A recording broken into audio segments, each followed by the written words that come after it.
Part two of being consistent.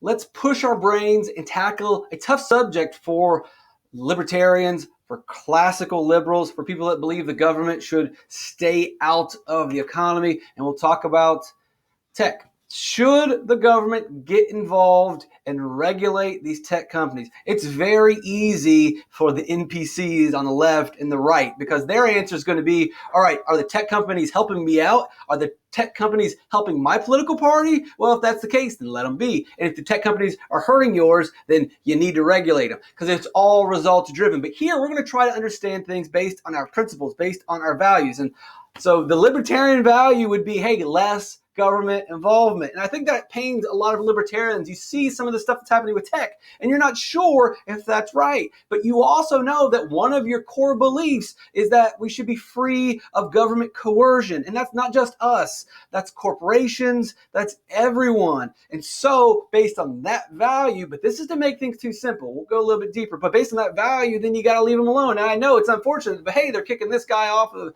the internet and they're kicking that guy off, and it seems unfair, but they're a private industry. They're free to do whatever they want. But not really, though, because that's just a surface level understanding. And we really want to push ourselves. We don't want to think about this in terms of just trying to drive towards whatever specific outcome we're going for. What we want to do is look at the big picture. We want to value process over results. We want to look at the events. We want to interpret them through the lens of our values. We really want to see everything that's going on. Yes, people are getting kicked off, and that might make you happy. That might make you sad, but we need to have a better understanding of what is really going on. So your core belief is less government involvement. When we want to be consistent, we don't want to flip and flop to serve our results. But in reality, we're not really getting less government involvement. Well, so there's one way of looking at it. Remember, we got to look a little bit deeper, really work our brains. Yes, we don't want government regulation over the citizens, and we don't want government regulation, burdensome regulation over businesses and corporations. But that's just one slice. We don't want them to regulate or overregulate, but we also don't want them to provide too much assistance or too much help. We want them not to be involved. We're not just talking about regulation. So to understand this issue of should the government regulate tech, well, that's the problem. When you think through that lens, you're already going in the wrong direction. You're already seeing things towards one goal or the other. Think of it as involvement. And involvement by the government can be restrictions, but it also can be added benefits. And that's really what has happened because the government is involved. The government passed Section 230, which has given protection to these companies. So if we are libertarians who believe in less government involvement, then, well, this is not less government involvement. Section 230 is the government getting involved and giving extra breaks. So the libertarian, the free market to be free of the government, whether it's harm or largesse, benefits or punishments, to be free would be to get rid of Section 230, get rid of these protections, and let the companies, Apple, Google, Facebook, survive in a free market where if they behave in a certain way, they might get sued. And so they might have to change their behaviors, their actions, their policies based on the market. And so the consumers and producers would work together as opposed to the government going in and picking winners. So that's really a simple answer of one of the ways for a libertarian or a conservative economic-minded person to really understand, well, what should be done? Well, it's not regulation. It's just less involvement. And less involvement means repealing 230, let the market decide. And maybe possibly some of this stuff ends. Maybe it keeps on going. It'll be up to the market to decide. If the people don't sue, if the people don't care, then it will go on. And if it stops, it stops. But it's not up to the government to decide. Let's look a little bit deeper. Let's really dig into understanding. Should the government get involved? Is this a bad thing that these tech corporations are treating people unequally? Again, we don't want to look at it from results.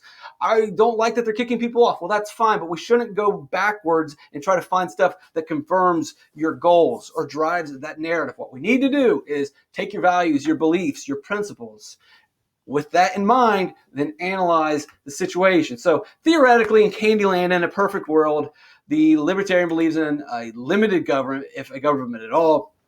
believes that you should be free from government coercion, and the corporate CEOs from all the big tech companies and everyone should be free of government coercion. We should have a free market with very little, if any, government involvement. The problem is we don't live in Candyland. So you can view today's events with your principles, but the problem is that's all theoretical. You've got to understand that we're living in a dystopia. We're living in a borderline nightmare where you're not free, where you're not unregulated, where you are being coerced more so than any other American in history. And oh, by the way, the corporate CEOs, the corporations, the businesses, the banks, they're as free as they've ever been. So when you understand that and you look at all these different pieces, you have to start thinking a little different. Oh, by the way, the government is completely unlimited in its power and it's bossing you around. So you struggle. Now you see a lot of libertarians. So we've already kind of answered the question for the most part, but let's look deeper. You want to be consistent. You want to believe in free markets.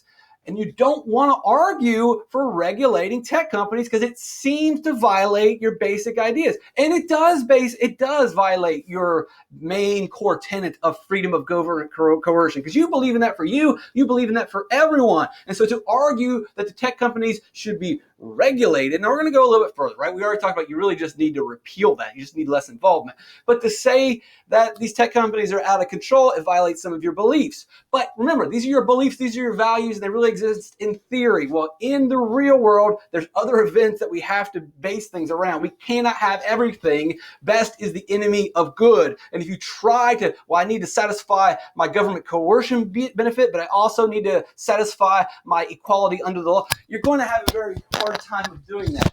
I lost my microphone there. So as we strain our brain and try to figure this out, you have to remember you're going to have to choose. There's going to be trade-offs. I don't want to choose. I don't want to choose either, but we are not living in Candyland. It is not a very good time. And even in good times, you often cannot get everything you want. And if you try to get everything you want, you're just going to cause more damage. So you have to make choices of, all right, what core tenet, what value do you want to subscribe to the most when you are evaluating this issue of government involvement, tech corporations, and the market? Is the government coercion the biggest thing for you, or is it equality under the law? Now, you might make the argument that, yeah, well, we live in this society that's pretty terrible right now, and I'm not free. But if we take their freedoms away, then I'm definitely never going to be free. But maybe if they're free, then eventually that'll lead to more wide freedom. You really, I get it. If we take away their freedom, there's a chance that you're never going to be free either. But there's also never going to be a chance that their freedom is somehow going to trickle down. Like the corporations are going to say, you know what, ease up on the people a little bit. Probably not going to happen. You'll probably become even more of a serf, if anything. So here we are, not in Candyland. We've got to choose freedom from government coercion, or at least have to value one more than the other moving forward as you analyze. So again, we're trying to look at process. We're trying to understand what do we do with the tech corporations, the giant corporations, the giant banks? Because not only do we have a problem with government coercion, but we have a problem with equality under the law. You are being treated unequally. You are being coerced. They are not being coerced. They are not being treated as equal. They are being given more rights. So what do? How do we approach this? You are being coerced. They're not. You're not being treated equal. Well, maybe. So maybe, I guess, if you look at it, you hope for it. Maybe we can just at least turn it down. Right now, government coercion is at an all-time high. We want everyone to be free of it. At least the tech companies are free of it. Not that it's really helping us. But if we could just turn it down, if we could turn down the government regulations, if we could turn down the restrictions and the coercion, how do we get there? How do we possibly get there? Well, it probably would be equality under the law. And possibly under equality under the law, we get some freedom from government coercion, and removing Section 230 would probably be that. Because, again, that's going to be, I mean, if you really want to say, like, well, that's government involvement, getting rid of government involvement. That's definitely not hands-off. Is it laissez-faire? No, it's not, because laissez-faire would be not do anything moving forward.